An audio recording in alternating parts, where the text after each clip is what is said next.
Oke, Assalamualaikum warahmatullahi wabarakatuh. Perkenalkan, nama saya Muhammad Andika. Saya dari program studi bisnis digital. Pada kesempatan ini, saya akan mempresentasikan materi yang berjudul Peran Finansial Teknologi dalam Meningkatkan Literasi Investasi Generasi Muda. Dalam presentasi ini, saya akan menjelaskan apa itu fintech, jenis-jenisnya, serta bagaimana Stockbit menjadi contoh penerapan fintech di bidang investasi.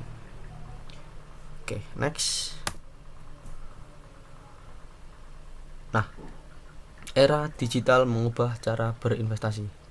Mengapa topik ini penting? Saat ini, perkembangan teknologi telah mengubah berbagai aspek kehidupan, termasuk sektor keuangan. Jika dulu seseorang harus datang langsung ke bank atau perusahaan sekuritas untuk berinvestasi, sekarang hampir semua proses dapat dilakukan melalui smartphone. Hal tersebut dimungkinkan karena adanya finansial teknologi atau fintech. Salah satunya adalah Stockbit yang mempermudah masyarakat untuk belajar dan mulai berinvestasi. Oleh karena itu, topik ini penting karena menunjukkan bagaimana teknologi dapat meningkatkan akses masyarakat terhadap investasi. Oke, next. Nah, apa itu financial technology? Financial technology adalah pemanfaatan teknologi untuk menyediakan layanan keuangan yang lebih cepat, efisien, mudah diakses, dan aman. Fintech hadir untuk membantu masyarakat dalam berbagai aktivitas keuangan seperti pembayaran digital, investasi, pinjaman online, hingga layanan asuransi digital.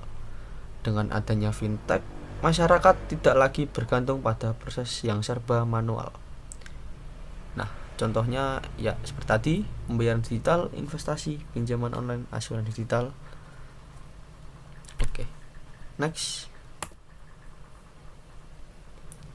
Jenis-jenis fintech.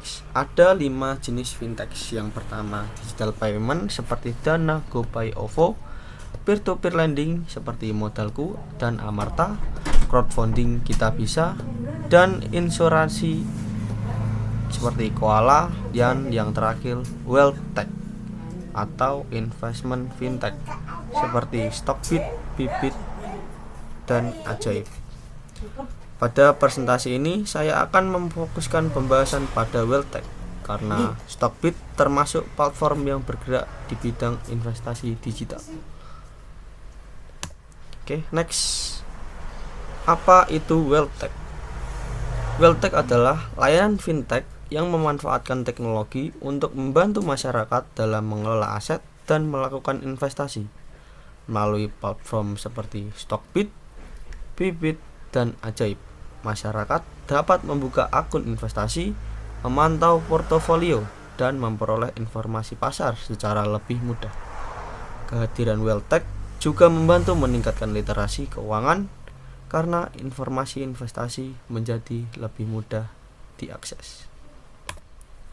Oke, next. Mengenal Stockbit. Stockbit merupakan platform investasi saham digital yang menyediakan berbagai layanan dalam satu aplikasi.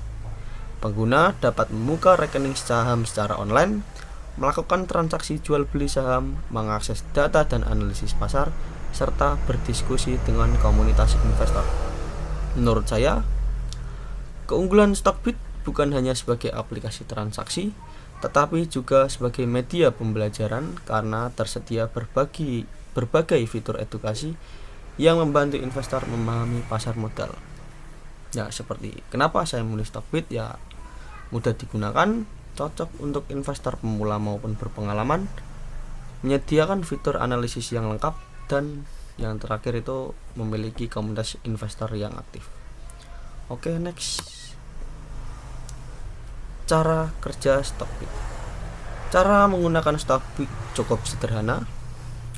Ya, mungkin nanti videonya akan menyusul. Saya akan menjelaskan dulu. Yang pertama itu mendownload aplikasinya, terus registrasi akun. Yang ketiga, verifikasi identitas KYC, ya seperti identitas KTP, SIM. Dan keempat, membuka rekening dana nasabah atau RDN. Kelima, deposit dana, terus membeli saham. Dan yang terakhir, bisa memantau portofolio investasi. Semua proses tersebut dapat dilakukan secara online sehingga jauh lebih praktis dibandingkan proses investasi beberapa tahun yang lalu. Ya, seperti ini saya akan menjelaskan untuk penggunaan Stockbit ya.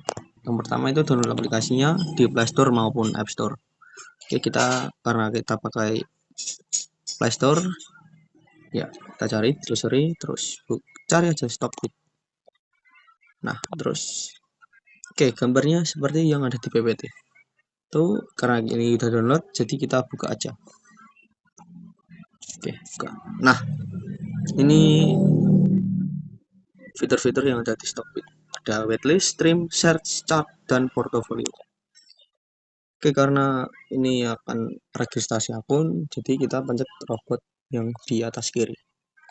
Nah, kita terus buka rekening saham. Nanti ada tulisan registrasi. Pencet aja registrasi. Karena saya sudah punya akun, saya tidak bisa membuka akun lagi. Terus nanti ada proses verifikasi identitas atau EKYC, terus membuka dana nasabah RDN. Terus karena nanti membutuhkan waktu 3 hari kalau nggak salah untuk proses KYC dan membuka rekening dana nasabah. Habis itu deposit dana. Nah, terus untuk membeli saham kalian bisa di waitlist atau di search. Kamu cari aja, misal kita akan beli saham BBRI. Nah, cari aja yang atas BBRI. Cari. Bisa ada fitur beli. Karena di sini saya belum regis, jadi nggak bisa ya. Nanti kalau sudah ada verifikasi identitas sudah disetujui dan akun RDN-nya sudah disetujui, baru bisa beli. Untuk memantau portofolio itu ada di watchlist ini. Ini kamu bisa tambahkan watchlist karena itu ada BBCA BBRI. Kita bisa nambahkan BMRI. Nah, ini bisa ditambahkan. Oke. Itu cara penggunaan Stockbit. Selebihnya bisa dipraktekkan sendiri. Terima kasih. Next. Fitur unggulan Stockbit. Stockbit memiliki beberapa fitur yang mendukung kegiatan investasi. Misalnya, chart untuk menganalisis pergerakan harga saham, Stockbit Stream sebagai komunitas diskusi investor, Broker Summary untuk melihat aktivitas transaksi broker, Watchlist untuk memantau saham pilihan, EIPO untuk membeli saham pada saat penawaran umum perdana, serta virtual trading yang memungkinkan pengguna belajar investasi tanpa menggunakan uang sungguhan. Menurut saya, fitur virtual trading sangat bermanfaat bagi pemula karena mereka bisa belajar tanpa harus menanggung risiko kerugian. Manfaatnya fiturnya yaitu membantu analisis sebelum membeli saham, menambah wawasan melalui komunitas, dan memudahkan investor mengambil keputusan. Next. Berdasarkan analisis saya, Stockbit memberikan banyak manfaat seperti mempermudah akses investasi, meningkatkan literasi keuangan, menyediakan data pasar secara real time, dan membantu investor dalam melakukan analisis. Namun demikian, pengguna tetap harus memahami bahwa investasi saham memiliki resiko. Informasi dari komunitas sebaiknya dijadikan referensi tambahan, bukan satu-satunya dasar dalam mengambil keputusan investasi. Oleh karena itu, pengetahuan dan manajemen risiko tetap menjadi faktor yang sangat penting. Next. Sebagai penutup, kesimpulannya, financial technology telah memberikan perubahan besar pada layanan keuangan, khususnya di bidang investasi. Stockbit merupakan salah satu contoh wealth tech yang memudahkan masyarakat untuk mulai berinvestasi sekaligus belajar memahami pasar modal. Meskipun teknologi membuat investasi menjadi lebih mudah, setiap investor tetap perlu memiliki pengetahuan yang cukup agar dapat mengambil keputusan investasi secara bijak. Demikian presentasi dari saya. Terima kasih atas perhatiannya. Pesan akhir, teknologi mempermudah kita untuk mulai berinvestasi, tetapi pengetahuan adalah kunci untuk berinvestasi dengan bijak. Wassalamualaikum warahmatullahi wabarakatuh.